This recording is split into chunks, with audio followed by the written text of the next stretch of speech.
Evans, Southwestern Pennsylvania Rural Exploration Blog. Doing something a little bit different today. We're not in a abandoned coal mine, and we're not in a far-off deep woods area. We're actually in the Washington Mall in Washington, PA, near the intersections of 79 and Route 70. The mall's pretty much closed up right now. There's only a few stores of the periphery of the mall that are open. Periphery, that's right, buddy. Hey, the reason we came in to take a look at this place is because we're really not sure what the future of this mall holds, how much longer it'll be around. Actually, we've been reading a lot about it online, and I'll be honest with you, it's not nearly in as bad a shape as some of the online reports are. It looks like the ceilings were removed, and it looks to us like, there's not a lot going on in the way of retail, obviously, but we really don't know what's up. If you're familiar with urban exploration and everything, you'll know that one of the meccas of urban exploration, the Dixie Square Mall in Harvey, Illinois, was recently demolished. That was the Blues Brothers Mall, where the famous Blues Brothers car chase was filmed. The new Oldsmobiles are in early this year. That's right, buddy. But here, for example, here's Shorty's. Shorty's Lunch was an awesome place.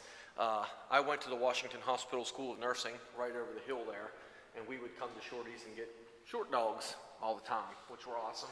Hot dogs. They had hot dogs by the hundreds cooking on the grill at lunchtime.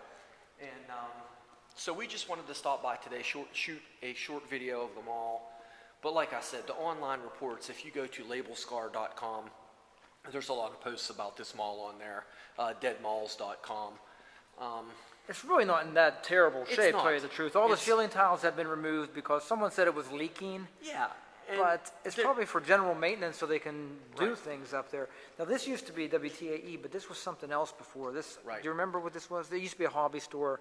The Silver Mine was a hobby store. This was like probably a Woolworths at one time. Right. Now, this over here, I think there was a card shop over here. This mall was built in 1968. Okay, so yeah, it was right in the golden era of the shopping malls. Hallmark. Now, down on this end, there was a Little Professor bookstore. There was was it a thrift drug? A thrift drug, or it may have been a Rite Aid. Yeah. Now, this right here is actually the entrance to what was J.C. Penney's, which is still open, but it's closed off to the mall, which doesn't really seem to make sense to me, because it seems like if they still had some stores, because Penney's is busy. This Penney's actually moved to the Foundry. Then they moved back. Then they had to move back, right? So, but the shoe sensation. Right. This Penney's has been busy for a long time. It just seems to me that this anchor would bring in some. Look. Let's look through the whole. I want to look into Penney's. Shh. Quiet. Hey, look.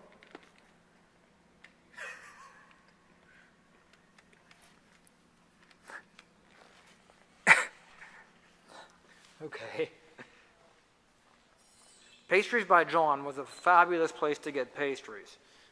It was a bakery. Napoleon's, anything, French, it was delicious.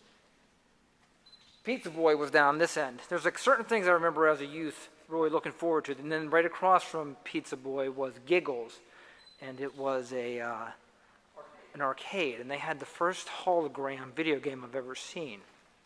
Back a long time ago, there was a bar called the 21st Amendment right in this corner. Yep. I remember it as a boy before I even knew what the 21st Amendment was. It was just a cool-looking bar. And that was a Little Professor bookstore. Yep. And beside it was a toy store. And here's how places hold memories for you.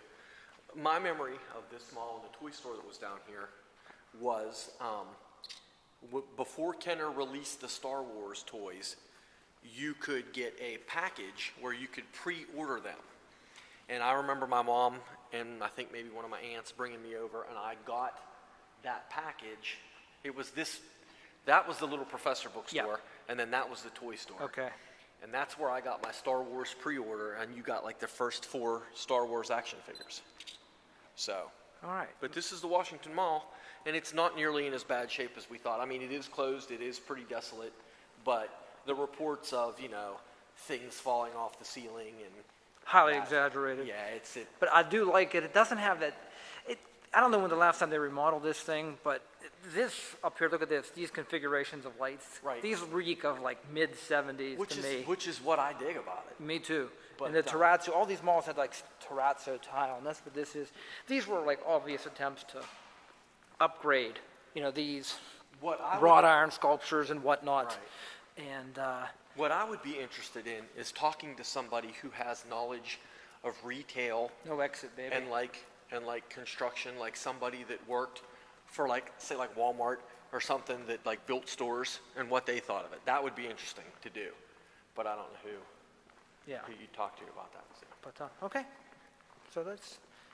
So this is it. This is it, and it does have the design elements of like the mid-70s right there, and that is what's the coolest part about it. I remember I used to get coffee here sometimes. Jewelry store. I used to buy model rockets in the card shop was on. And then for some reason WTAE Channel 4 came up here, and they had TVs mounted right there in that WTAE hole, and you like watch Andrew Stockey or Sally Wiggin, Dawn Cannon. All those people, you could watch TV right there and watch the newscast. Tarbox? Edie Tarbox. She was Channel 11. I think. There was a men's store right here, and it was like a fancy, I forget the name of it. Hopefully somebody can tell us what that was. It was like Silverman's, or was that it? Was National Record Mart? And RM, I think, was right along here. This was, I think... This was a restaurant at one time. This was a restaurant, and then this was a little more upscale clothing place, I think. Because I'll tell you why, back in the day when my mom worked at the bank, I think I remember her coming over here and buying pantsuits. Yeah, because it had the angular window, and they could put the mannequin. Yeah. Pantsuits. I got to go get a pantsuit for work. And you'd come with your mom, and you would go to the toy store and get Star Wars guys. And it's cool. We're leaving. I hear miscellaneous noises occasionally. It's Ghost. These are the sconces, 80s design. I like those. Sconce. I like saying sconce. I'm hoping that this mall doesn't go the way of Dixie Square and Lang's? I don't think it's Lang's. Lang's is where my mom used to come all the time and buy pantsuits. Or as my nephew would say, pantses. Mall office. There's the mall office, which seems to be open. There's a scrubber here, which looks new. Oh, shit. There's somebody in there. That's all right. Okay, I'm going to turn it. But anyway, Pizza Boy was down here. Pizza Boy was always fun to go to. Really good. There was a slightly effeminate guy working there. I do remember that. He worked there forever. He did. He probably gave you free pizzas. When I had my tight white nursing pants on. Yeah. And this nail place is still open. They kind of looked at us and spoke a little bit of Vietnamese, but then we just kind of boogied through. It took me back to Da Nang. Da Nang. To Buku. Pizza Boy. Giggles. Giggles the arcade. Used to have like... Disco pants and haircuts. This mall has everything. Discos, pants, and haircut. Pizza Boy. So... This place obviously is still open. Just dogs. Ain't no dogs there. Bing. Ta-da! And and this is it. This is the entrance. This is how you get in now. The Washington Mall. We've rambled now for 8 minutes, so I think that's okay. enough. It'll make a good post.